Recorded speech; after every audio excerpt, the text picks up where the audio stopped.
Anda menyaksikan program Indonesia Forward di CNN Indonesia bersama saya Lucia Saharwi.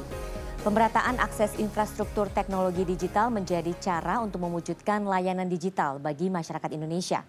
Pemerintah Indonesia melalui Badan Aksesibilitas Telekomunikasi dan Informatika, Kementerian Komunikasi dan Informatika, menyiapkan infrastruktur untuk mendukung tanah air meraih potensi terbaik di masa transformasi digital.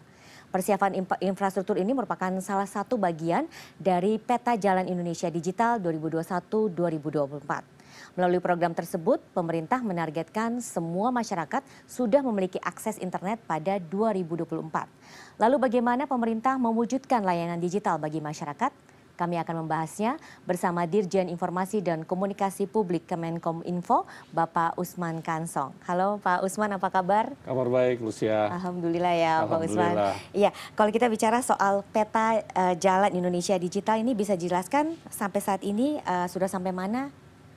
Ya, sebetulnya sudah on progress, ya, sudah bisa dikatakan ya bisa rampung dalam waktu dekat. Ya, kita sudah membentuk Satgas Percepatan Transformasi Digital. Ya, ada beberapa hal yang mesti kita modifikasi, ya kita perbaiki, kita sesuaikan dengan perkembangan. Karena peta jalan ini kan jangka panjang begitu. Jadi kita memang harus betul-betul bisa memikirkan agar dia relevan nanti di jangka panjang. Jangan sampai nanti begitu masanya tidak siap kita atau tidak sesuai lagi dengan perkembangan-perkembangan. Misalnya soal ini kan terkait dengan teknologi yang perkembangannya sangat cepat begitu. Jadi memang harus ada forecasting yang baik, yang bagus begitu ya. Tapi bisa kita katakan ya on progress. Mudah-mudahan dalam waktu cepat ya memang kita kan harus menyelesaikannya segera begitu. Sebenarnya tujuannya apa sih Pak dengan adanya peta jalan ini? Iya, peta jalan ini tentu saja yang pertama adalah untuk pemerataan. Ya, pemerataan akses teknologi digital ke seluruh Indonesia. Yang kedua tentu saja adalah untuk meningkatkan kemajuan ekonomi masyarakat. Ya, apalagi sekarang istilah ekonomi digital itu di mana-mana lah kita dengar ya. Karena ekonomi digital adalah masa depan dunia, termasuk juga Indonesia. Kemudian yang ketiga, tentu saja kita menginginkan negara kita adalah menjadi katakanlah smart state atau smart country, artinya negara yang segala sesuatunya sudah bisa kita selesaikan, kita operasionalkan secara digital. Ya, atau kita menyebutnya pemerintahan digital, kira-kira seperti itu. Dan yang lain lagi kita juga tentu ingin mengejar talenta-talenta digital kita. Ya, karena tidak ada artinya infrastruktur tanpa penyiapan talenta digital, sumber daya manusianya. Ya, kalau tidak ya kita akhirnya kan hanya menjadi konsumen begitu. Nah, karena itu tujuannya ada di empat pilar itu ya, 4 pilar. Bahkan kalau boleh ditambah satu lagi, ini ada hal yang perlu kita capai juga soal pengaturan atau governance, digital governance atau digital regulation begitu. Bagaimana regulasi ini juga bisa mengatur pengembangan atau percepatan infrastruktur digital kita, pemerataan infrastruktur digital. Ya, karena bagaimanapun teknologi itu berwajah ganda, double faces begitu atau two faces. Ada dampak buruknya, ada dampak baiknya. Nah, regulasi ini akan mengurangi dampak buruknya dan akan mengimprove, meningkatkan dampak baiknya. Jadi 5 hal itu sebetulnya yang ingin kita kejar begitu, udah dengan roadmap ataupun peta jalan ini. Oke, ada sektor yang prioritas? Ya, sektor prioritas pasti nomor 1 adalah infrastruktur, karena ini terkait dengan supply. Ya, dengan supply, ya supply termasuk juga SDM. Ya, SDM ini juga supply, begitu kan. Kalau masyarakat atau pemerintahan itu demand-nya ada di situ nanti, demand-nya ada di situ, regulasi nanti jadi demand. Ini kan supply and demand. Nah, kita berpendapat bahwa ya harus tersedia dulu infrastrukturnya, supply-nya dulu begitu. Ya, karena kita percaya bahwa transformasi struktural dan infrastruktur itu sangat penting untuk membentuk kultur masyarakat. Kultur masyarakat apa ya? Kultur masyarakat digital begitu. Nah, jadi prioritas adalah infrastruktur ya tentu saja. Jadi contoh simpelnya beginilah, dengan adanya infrastruktur MRT misalnya, maka masyarakat Indonesia atau khususnya masyarakat Jakarta jadi terbentuk kultur antri, ya kultur pejalan kaki misalnya, kultur tertib, dan juga bisa mengembangkan kultur-kultur ekonomi lainnya begitu. Nah, jadi infrastruktur ya menurut kami begitu ini penting. Presiden Jokowi kan berulang kali mengatakan transformasi struktural, transformasi struktural. Di dalamnya termasuk infrastruktur begitu. Iya. Nah, tapi kita tahu untuk infrastruktur ini, apalagi kalau untuk daerah-daerah yang 3T Iya, begitu ya, betul. terdepan, terluar, tertinggal, ini bagaimana ini? Iya, sampai jadi saat memang ini? akses internet kita baru 78%, more or less lah, kurang lebih 78%. Masih ada 22% yang blank spot. Dan ini umumnya ada di daerah 3T. Iya. Nah, untuk penyelesaian infrastruktur atau pemerataan infrastruktur di daerah 3T, ya maka ya Bakti ya hadir di situ. Menyiapkan infrastruktur digital di daerah-daerah 3T, misalnya melalui BTS. Sejak 2015 sampai 2020 sudah ada 1.600 ya, BTS yang dibangun oleh Bakti di daerah 3T.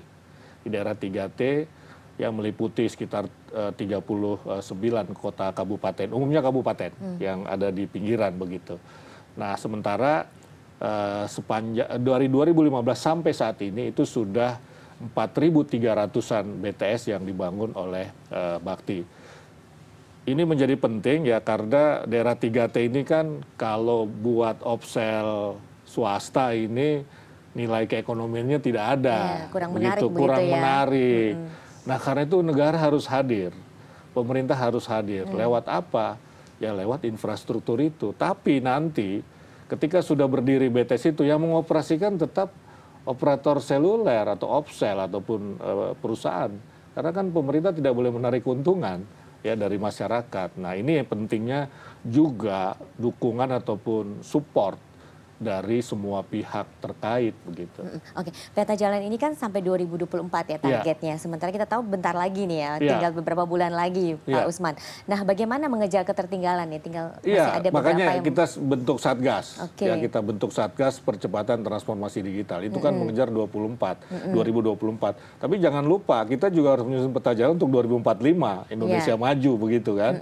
Jadi ini juga harus kita susun sama seperti kita sudah punya strategi nasional pengembangan artificial intelligence itu sampai 2045 tuh kita siapkan seperti itu, jangka panjang. Di 2024 untuk mengejar percepatan ini kita bentuklah Satgas. Ya, Satgas inilah yang mengkaji bagaimana kita bisa melakukan percepatan. Ya, jadi misalnya kita masih harus mengejar kurang lebih ya antara 1.500 sampai 2.000 BTS lagi di daerah 3T misalnya. Kan targetnya 5.000 sekian begitu kan, kita baru bangun 4.000 sekian ya, kurang lebih 1.000-an sampai 1.500 atau 2.000 begitu. Jadi itu yang sedang dikaji. Kemudian teknologi apa yang harus kita gunakan ya. Prinsipnya kita menggunakan segala jenis teknologi yang tersedia. Paling tidak ada 3 teknologi yang tersedia untuk infrastruktur digital. Yang pertama adalah fiber optik. Ya, kita sudah punya 12.000 kilometer fiber optik yang kita gelar. Kemudian ada satelit, kita kemarin baru meluncurkan Juni satelit Satria 1 dan microwave BTS begitu. Nah, jadi ini kita gunakan. Kemudian juga ada tawaran dari pihak swasta satelit dengan teknologi yang berbeda. Ya kita jajaki semua itu. Ya yang penting di 2024 target-target kita itu bisa tercapai begitu. Kendala utamanya di apa sih, Pak? Iya, kendala utama ini kan kondisi geografis Indonesia ya yang konturnya itu berbeda-beda, dari barat ke timur itu berbeda. Di timur medannya lebih berat lagi. Ya, di timur medan lebih berat. Di situ paling banyak daerah 3T. Misalnya di Papua. Di Papua itu untuk BTS dari 5.000 sekian, 60%-nya itu ada di Papua. Ada di Papua. Nah, ini yang perlu kita lihat juga.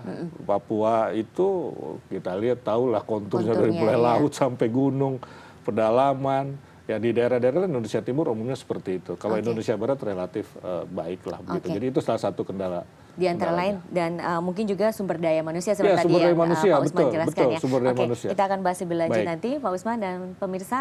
Pemerintah menuju pemerintah digital menjadi salah satu sektor prioritas dari peta jalan Indonesia Digital. Bagaimana mencapainya? Informasinya akan kami hadirkan sesaat lagi bersama Dirjen Informasi dan Komunikasi Publik Kemenkominfo, Bapak Usman Kansong. Tetaplah di Indonesia Forward.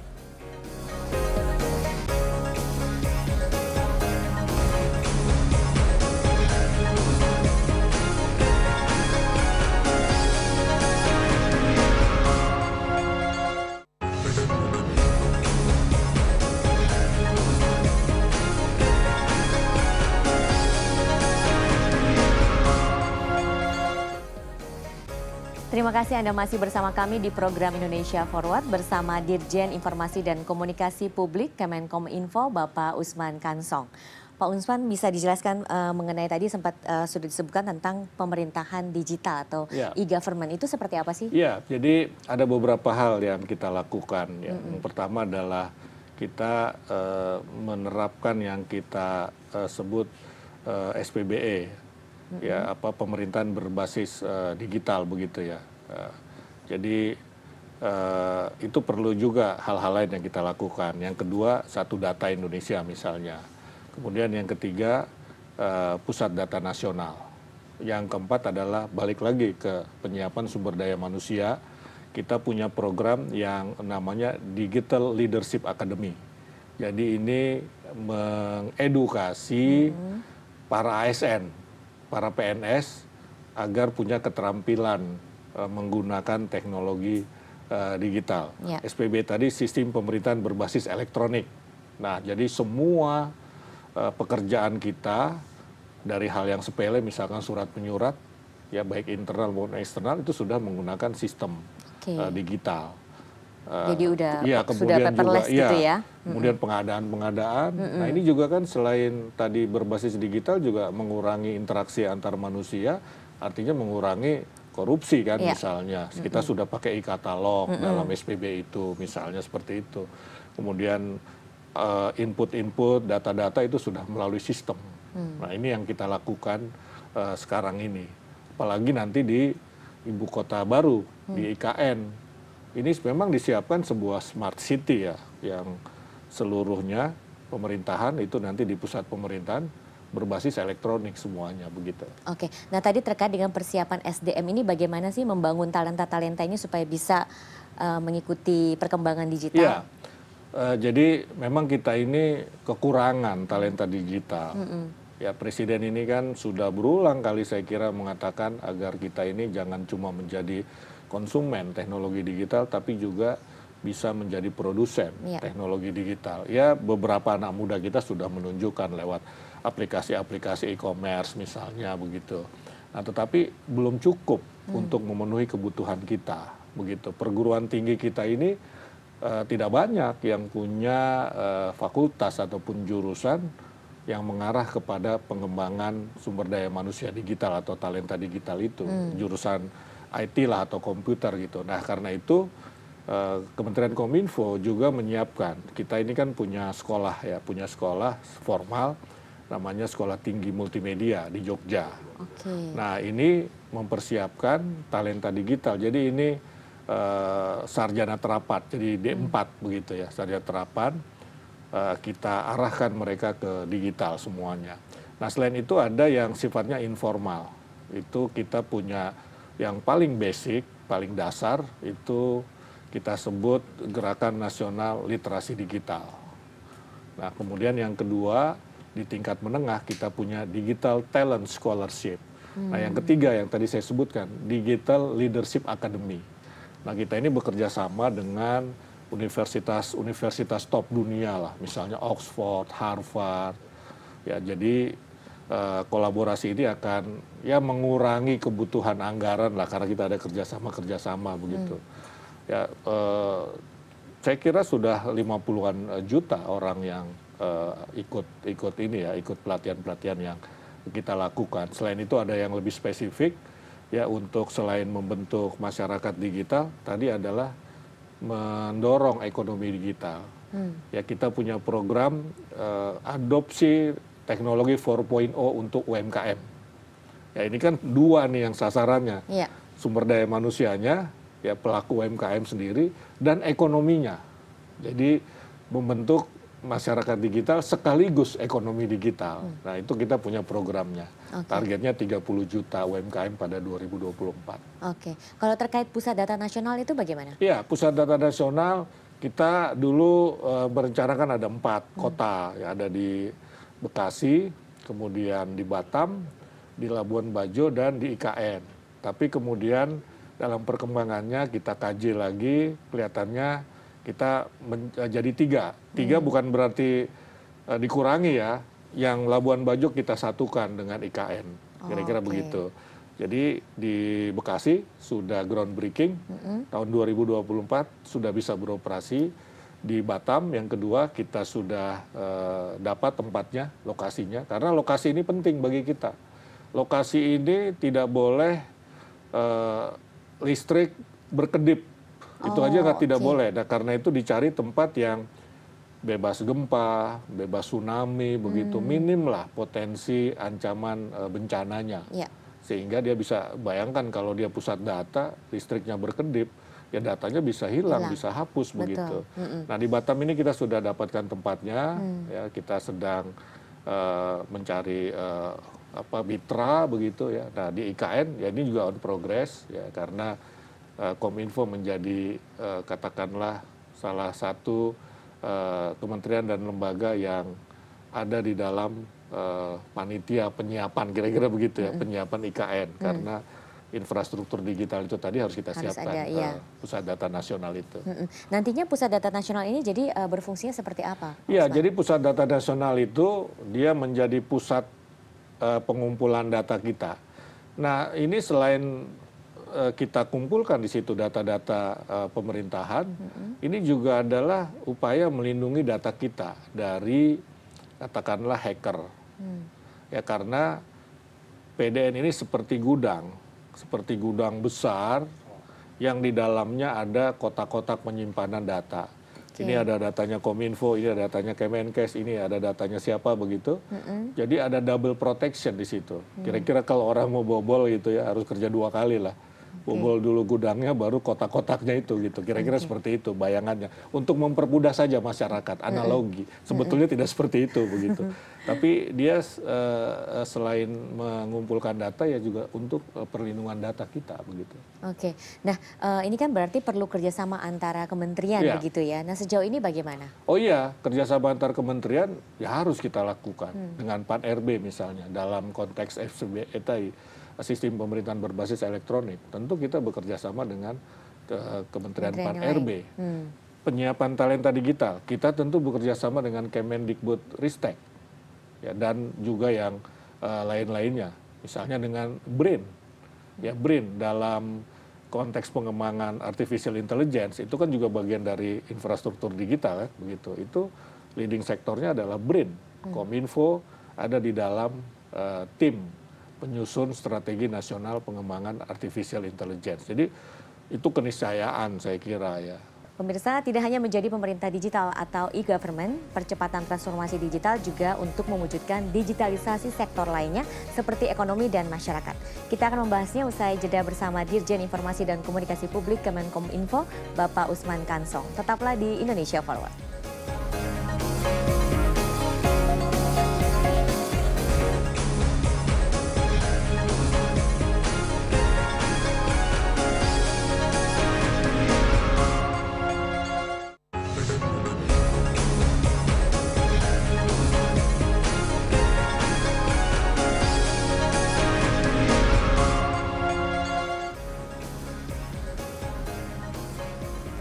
Terima kasih Anda masih bersama kami di program Indonesia Forward bersama Dirjen Informasi dan Komunikasi Publik Kemenkominfo, Bapak Usman Kansong.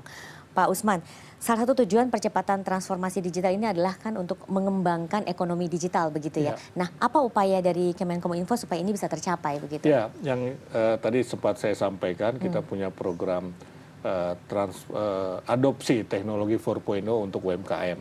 Nah, itu salah satunya yang kita siapkan. kemudian juga penyiapan infrastruktur digital secara merata, itu juga akan mendorong pertumbuhan ekonomi. Kemudian juga penambahan kecepatan bandwidth kita, itu juga mendorong pertumbuhan ekonomi. Ada studi dari Google yang mengatakan bahwa setiap peningkatan kecepatan 10 Mbps, bukan, GBps, gigabyte per second, 10 gigabyte per second, itu bisa memacu pertumbuhan ekonomi 1%.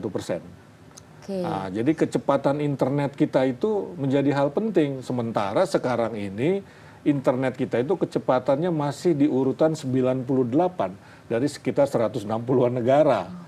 Nah, jadi mau tidak mau yang harus kita lakukan, salah satu hal penting yang kita lakukan adalah menambah kecepatan internet kita. Kita jangan berhenti nyaman dengan 4G. Harus mulai dengan 5G begitu. Sudah ada, tapi masih sedikit begitu 5G. Nah, karena itu tadi yang kita sampaikan 700 MHz itu buat 5G supaya kecepatan internet kita bertambah begitu. Ya, nanti seperti saya sampaikan ini kan soal supply and demand.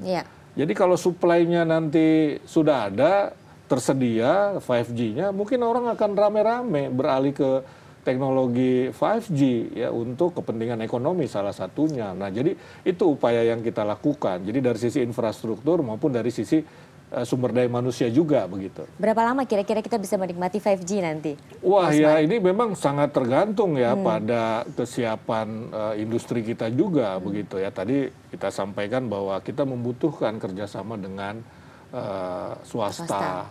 Ya, dalam penyiapan satelit Satria 1, mekanismenya kan KPBU, kerjasama pemerintah dan badan usaha begitu ya. Nah, ini bisa kita lakukan ya. Kesiapan kecepatannya seperti apa? Maksud saya kecepatan swasta memutuskan untuk masuk ke dunia 5G ini seperti apa begitu ya? Kita sih kepinginnya segera begitu ya.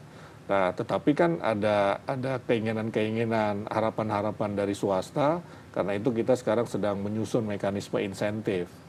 Seperti apa nanti kan itu mungkin cuma satu operator yang akan pakai itu ya.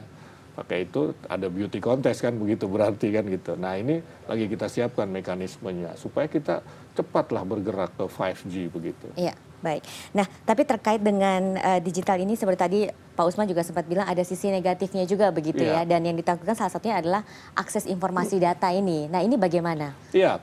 Jadi ini kan terkait dengan perlindungan data pribadi ya misalnya. Ini kan makanya tadi saya sampaikan kita sudah siapkan regulasinya. Kita sudah punya undang-undang PDP. Ya, undang-undang PDP ini kan akan melindungi data pribadi. Jadi nanti siapa sih yang berkewajiban melindungi data pribadi? Ya adalah pengguna data, yang pemilik datanya. Atau dalam bahasa undang-undang pengendali data namanya. Nah, ini mereka nanti ke depan harus mempunyai misalnya CT Corps ini kan pasti punya data. Dia yang bertanggung jawab melindungi. Nah, nanti harus ada yang namanya istilah umumnya DPO lah. DPO itu Data Protection Officer yang bertanggung jawab melindungi data. Nah, ini sudah diatur oleh undang-undang begitu. Nah, regulasi sekali lagi menjadi hal yang penting tadi untuk mengurangi dampak negatif perkembangan teknologi. Karena dengan teknologi orang lebih mudah kan mendapatkan data dari mana saja, bahkan mencuri data pun mudah sekarang begitu. Nah, karena itu perlu perlindungan. Perlindungan salah satunya adalah regulasi, selain juga dari sisi teknis.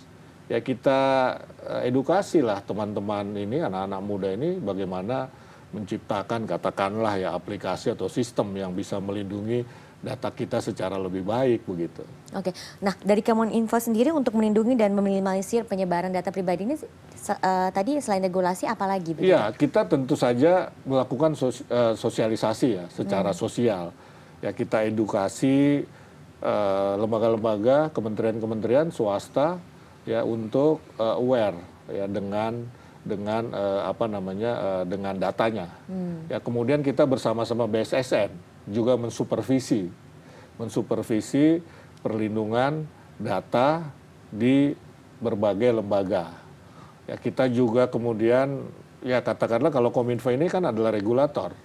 Ya, regulator kita betul-betul menerapkan peraturan. Ya, misalkan sekarang ini ada PP 71 2019, mungkin nanti akan direvisi karena undang-undang ITE-nya sedang mengalami proses revisi. Tetapi di situ dikatakan bahwa Kominfo bisa menjatuhkan sanksi kepada siapapun pengendali data yang abai dalam menjaga datanya, begitu ya? Itu sanksinya kita administratif memang, ya, karena kita ini kan kementerian bukan aparat keamanan lah, kira-kira seperti itu. Jadi itu yang kita lakukan. Selain ada regulasinya adalah penerapan regulasinya yang paling penting begitu. Kemudian juga pencegahan ya, pencegahan jangan sampai datanya bisa dibobol lewat apa ya, lewat supervisi dan edukasi kepada lembaga-lembaga itu oleh Kominfo dan BSSN. Gitu. Oke, nah terkait dengan konten hoax bagaimana? Iya, kalau konten hoax kita ini kan punya mekanisme ya, mekanisme dari hulu sampai hilir. Di hulu kita lakukan tadi literasi digital. Dalam literasi digital itu kita mengedukasi masyarakat ya untuk tidak membuat hoax lah, ya tidak percaya pada hoax, pintar mengidentifikasi satu informasi hoax atau bukan. Itu kita edukasi lewat literasi digital tadi. Kemudian di tengah kita punya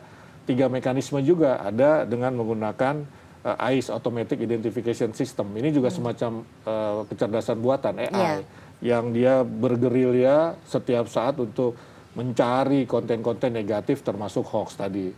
Nah kemudian yang kedua mekanismenya adalah dengan patroli siber atau cyber patrol.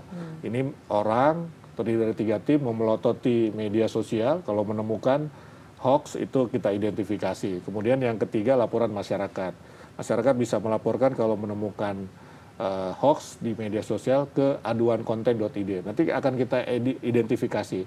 Kalau sudah bisa kita pastikan bahwa itu adalah hoax, maka kita akan meminta platform untuk men-take down. Kominfo tidak bisa men-take down. Tidak bisa men-take down platform yang bisa men-take down. Kalau dia berupa konten di media sosial. Tapi kalau dia berupa website, Kominfo bisa segera melakukan pemblokiran. Nah yang ketiga di hilir, itu kita bekerja sama dengan Polri, Cybercrime Polri.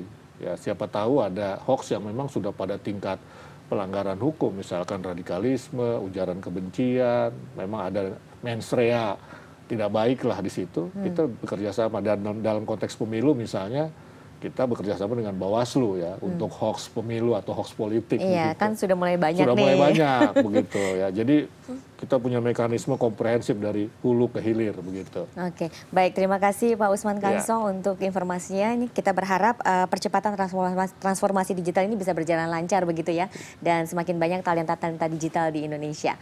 Pemirsa, usai sudah jumpa kita di program Indonesia Forward di CNN Indonesia. Semoga informasi tadi bermanfaat untuk Anda. Saya Lucia Saharwi undur diri, sampai jumpa.